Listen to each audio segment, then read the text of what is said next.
저는 이제 대학을 졸업한 사회 초년생입니다. 저에게는 3년 가까이 사귄 여친이 있었습니다.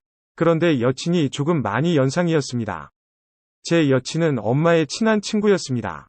사실 엄마보다는 2살 적은 나이였지요. 엄마와 젊을 때 스키 동호회에서 만난 사이였습니다. 이모네와 가족끼리 모임도 종종 했었습니다. 하지만 이모가 몇 년 전 이혼을 했습니다. 그 뒤로는 이모네 집에서 종종 만났지요. 이모는 혼자 아들 1명을 키우고 있었습니다. 이모 아들은 저보다 10살이 어렸습니다.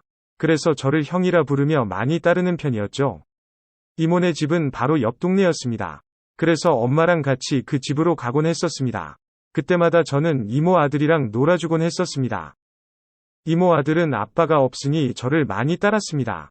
이모도 제가 집에 오면 든든하다고 말씀하셨습니다. 혼자 아들 키우는 게 쉽지 않다고 하시더군요. 그래서 이모가 저를 엄청 좋아해 주셨습니다. 제가 군대를 갈 때 서럽게 울 정도였지요. 휴가를 나오면 이모가 꼬박꼬박 용돈도 주곤 했었죠. 이모와는 원래 친했었는데 군대를 가면서 더 친해진 느낌이었습니다. 이모도 든든한 조카가 있다가 없으니 허전해하셨고요. 그 뒤에 제대를 하고 이모가 초대를 했습니다. 이모는 잔치상을 차려주시더군요. 엄마와 함께 저녁도 먹고 술도 같이 마셨습니다. 이모는 기다렸다는 듯 하소연을 하더군요. 요즘 아들이 너무 힘들다고 하셨습니다. 아무래도 사춘기가 시작된 모양이었습니다. 특히 아빠가 없으니 더 방황을 하는 것 같았습니다.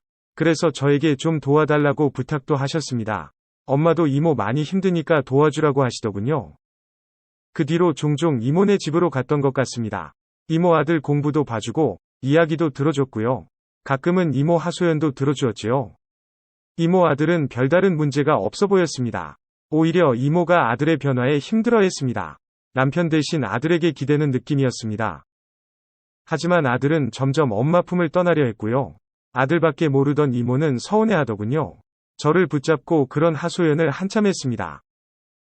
그 뒤로 종종 이모랑 술도 마셨고 이모는 그때마다 펑펑 울었습니다. 이모는 외로움을 많이 느끼는 것 같았습니다. 다른 남자를 만나볼까 고민도 하시는 것 같았습니다. 40대지만 관리를 잘해서 인기가 많다시더군요. 하지만 이내 고개를 저으셨습니다. 전 남편 때문에 고생을 너무 했다고 다시 결혼은 할 자신이 없다고 하셨지요.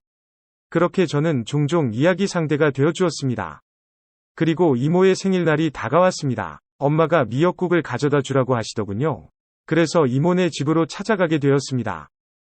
그런데 집안에 불이 다 꺼져 있었습니다. 비밀번호를 알고 있기에 문을 열고 들어갔습니다. 이모가 식탁에서 혼자 술을 마시는 중이었습니다. 이모는 혼자 술을 마시며 울고 있더군요. 저는 놀라서 이모에게 달려갔습니다. 이모는 저를 보며 한숨을 길게 내쉬었습니다. 이모 아들은 엄마 생일도 까먹고 학원을 갔고 회사에서도 상사에게 혼이 났던 모양이었습니다. 그래서 서름이 복받쳤던 것 같습니다. 저는 그런 이모를 달래며 다독여 주었습니다. 이모는 저를 붙잡고 정말 펑펑 울었습니다. 저는 이모를 꼭 안아주며 생일 축하한다고 했습니다. 이모를 품에 안아본 건 처음이었습니다. 괜히 가슴이 두근거리더군요. 그때 이모가 눈물이 맺힌 채 저와 눈이 마주쳤습니다. 저도 모르게 이모에게 입술을 가져갔습니다. 그런데 이모도 저를 피하지 않았습니다. 그 순간 뭔가 스위치가 켜지는 기분이었습니다. 이모와 갑자기 입맞춤을 진하게 하게 되었죠. 이모도 정신없이 제 입술을 빨아댔습니다. 우리는 그렇게 연인이나 할 것 같은 행동을 시작했습니다. 하지만 이모도 거부를 하지 않았습니다. 미친 듯이 입맞춤을 나누다가 자리를 옮겼습니다. 우리는 자연스럽게 이모의 방으로 향했죠. 그제야 정신이 들어서 잠시 멈칫하고 이모를 보았습니다. 이모도 멈칫했지만 이내 제게 다시 키스를 했습니다. 그냥 그 순간은 본능이 이성을 지배하게 되었던 것 같습니다. 그것이 신호가 되어 저는 이모와 하나가 되었습니다. 그리고 우리는 남자와 여자로서 사랑을 나누었습니다. 한참 그렇게 있다 보니 아들이 돌아올 시간이 되었습니다. 이미 정신은 차리고 있던 상황이었습니다. 쑥스러운 마음에 급히 옷을 챙겨 입었고 당황해서 옷만 대충 입고 도망치듯 나왔습니다. 집으로 돌아와 침대에 누웠더니 그제야 내가 무슨 짓을 저질렀나 싶더군요. 뭔가 크게 죄를 지은 기분이었습니다.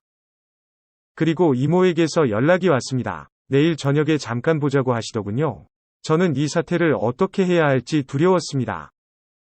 괜히 주변 사람들의 시선이 신경이 쓰였습니다. 그래서 이모네 회사 근처로 찾아갔습니다. 마치 죄 지은 사람처럼 자꾸만 숨어들게 되더군요. 이모의 차를 타고 지하주차장에서 대화를 나누었습니다. 우리는 서로의 잘못이라며 사과를 했습니다. 그리고 이전의 관계로 돌아가자고 했지요. 하지만 말과는 달리 뭔가 아쉬운 기분이 들었습니다. 그러면 안 되는 줄 알면서 이모의 입술을 찾았습니다.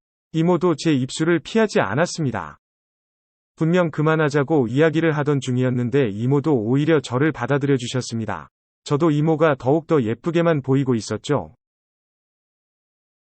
하지만 차 안이라 행동에는 한계가 있었습니다.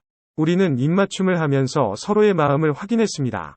분명 이모도 말과는 다르게 저를 원하고 있었죠. 그때 이모가 자리를 옮기자고 하셨습니다. 이미 이모를 원하던 저는 고개를 끄덕였고 이모는 차를 몰고 밖으로 나갔습니다. 그리고 이모는 어느 모텔 주차장으로 들어갔습니다. 이번에는 어제처럼 갑자기도 아니었습니다. 우리는 분명 서로를 인식하고 남녀 사이가 되었습니다. 우리는 서로를 똑바로 바라보며 입맞춤도 했고 성인 남녀로서 서로를 짝으로 인정하고 행동했습니다. 이번에는 실수 같은 게 아니었죠. 진심으로 여자를 사랑하는 마음으로 이모를 봤습니다. 2번이나 그녀를 가진 터라 이모가 제 여자로 느껴졌습니다. 약간은 즉흥적이지만 저는 이모에게 몰래 사귀자고 했습니다. 하지만 이모가 한숨을 쉬며 고개를 저었습니다. 이모도 제가 좋지만 제 앞길을 막고 싶지 않다고 하셨습니다. 그리고 엄마에게도 너무 미안해서 안 된다고 하셨지요. 대신 지금처럼 이모가 외로울 때 친구가 되어달라시더군요. 이모도 가끔 남자가 필요하다고 하셨습니다. 그러니 제가 가끔씩 이모를 안아주면 좋겠다고 하셨습니다. 저는 고개를 끄덕이며 그러겠다고 말을 했습니다. 이제 이모가 소녀처럼 제 품에 안겨왔습니다. 저도 이제 안심을 하고 이모를 품에 안았지요. 그날 이후 저는 이모네 집을 거의 매일 찾아갔습니다. 이모가 퇴근하기 무섭게 이모와 사랑을 나누었고 아들이 학원 마치고 돌아오면 잠깐 숙제를 봐주었습니다. 엄마에게는 이모 아들 공부 봐준다는 핑계를 댔습니다. 이모는 엄마에게 제게 과외비까지 주셨습니다. 그래서 저는 이모 아들의 과외 선생이 되었지요. 그 무렵부터 이모가 피임약도 먹기 시작했습니다. 제 앞에서는 아무렇지 않게 속살도 보여주셨고 이모의 마음속 이야기도 제게 털어놓았습니다. 주말이면 이모와 외곽으로 드라이브를 나갔습니다. 우리는 많은 대화를 나누었고 말이 잘 통하는 느낌이었습니다. 마음껏 사랑을 나누며 시간을 보낼 수 있었죠.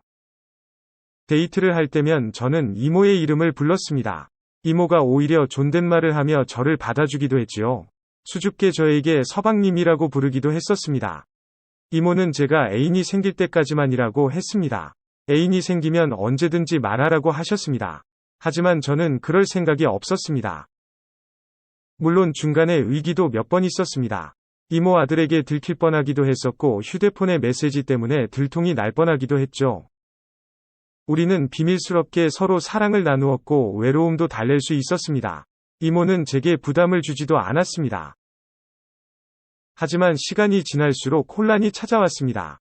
우리가 서로 사랑을 하는 건지 아니면 그저 욕구만 풀고 있는 건지 모르겠더군요. 자꾸만 사랑을 요구하게 되고 확인하고 싶어지더군요. 그래서 자꾸만 더 강한 자극을 찾게 되었습니다. 점점 제 요구가 많아지기 시작했지요. 이모는 철저하게 제가 원하는 걸 들어주었습니다. 다소 무리한 자세를 요구해도 들어주었고 저를 위해 운동도 하고 야한 속옷도 입어주셨죠. 그럼에도 우리 관계를 자꾸 돌아보게 되었습니다. 그리고 중학생이 된 이모 아들에게도 미안하고 엄마를 속이고 있는 것도 미안해졌습니다. 뒤늦게 조금씩 정신이 드는 느낌이었습니다. 복학을 하면서 이모와 만날 시간도 부족했습니다. 자연스럽게 이모와 만나는 횟수도 줄었습니다. 그렇다고 이모가 싫어진 것은 아니었습니다. 이모와는 자주 전화기로 대화를 나누곤 했습니다. 점점 이전의 관계로 돌아가는 느낌이었죠. 가끔 욕구가 생기면 이모를 불러냈습니다. 그때마다 이모는 최대한 예쁘게 입고 나왔습니다. 그리고 최대한 저를 기쁘게 해주려 노력했습니다. 하지만 저는 어느새 이모를 소중히 대하고 있지 않았습니다. 더럽혀진 이모를 보면 미안한 마음이 들었습니다. 제가 너무 나쁜 짓을 하는 것 같았지요. 이러려고 이모를 만나고 있나 하는 자괴감이 들더군요. 그래서 어느 날 이모를 끌어안고 진지하게 물었습니다. 우리 그냥 사귀면 안 되겠냐고 말이죠. 이런 어정쩡한 관계가 아닌 진짜 연인이 되면 좋지 않을까 그때는 진심으로 그런 생각을 했었습니다. 하지만 이모가 조용히 저를 바라보셨습니다. 이모는 웃으면서 저를 꼭 안아주셨습니다. 그리고 우리 관계는 그만하자고 하시더군요. 오늘 마지막으로 안아달라고 하셨습니다.